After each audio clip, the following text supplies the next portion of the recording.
আসসালামু আলাইকুম রহমতুল্লাহ। একটা বিষয় ভেবে প্রায় অবাক হতাম। প্রত্যেকজন ব্যক্তির চেহারার গঠন বর্ণ সম্পূর্ণ ভিন্ন।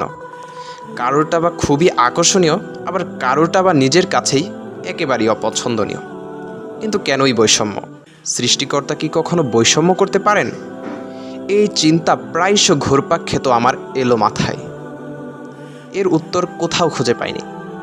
হঠাৎ একবার মাথায় এলো ইসলামের প্রথম মুয়াজ্জিন বেলাল রাদিয়াল্লাহু আনহু-এর হাদিসে বর্ণিত কুৎসিত গড়নের কথা।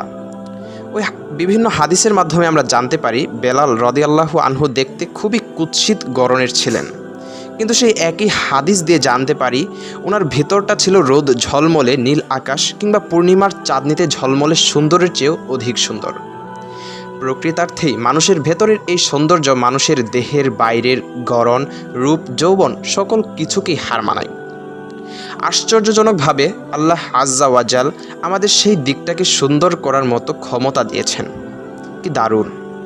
আমরা দেখতে যত অসুন্দরই হই না কেন, আমাদের অন্তরাত্মাকে সুন্দর, নির্মল, পবিত্র করার মাধ্যমে পৃথিবীর সবচেয়ে সুশ্রী মানুষটার বাহ্যিক সৌন্দর্য থেকেও হারিয়ে দিতে পারি।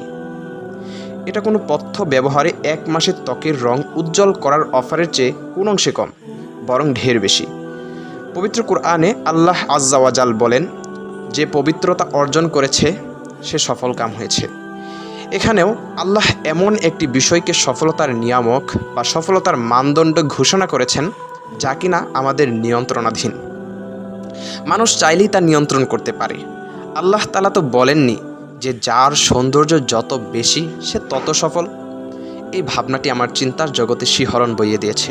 আলহামদুলিল্লাহ, আল্লাহ কত মহান, আল্লাহর পরিকল্পনা কত নিখুঁত।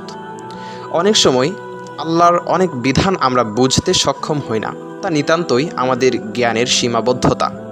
তা কখনোই আল্লাহর জ্ঞানের সীমাবদ্ধতা হতে পারে না।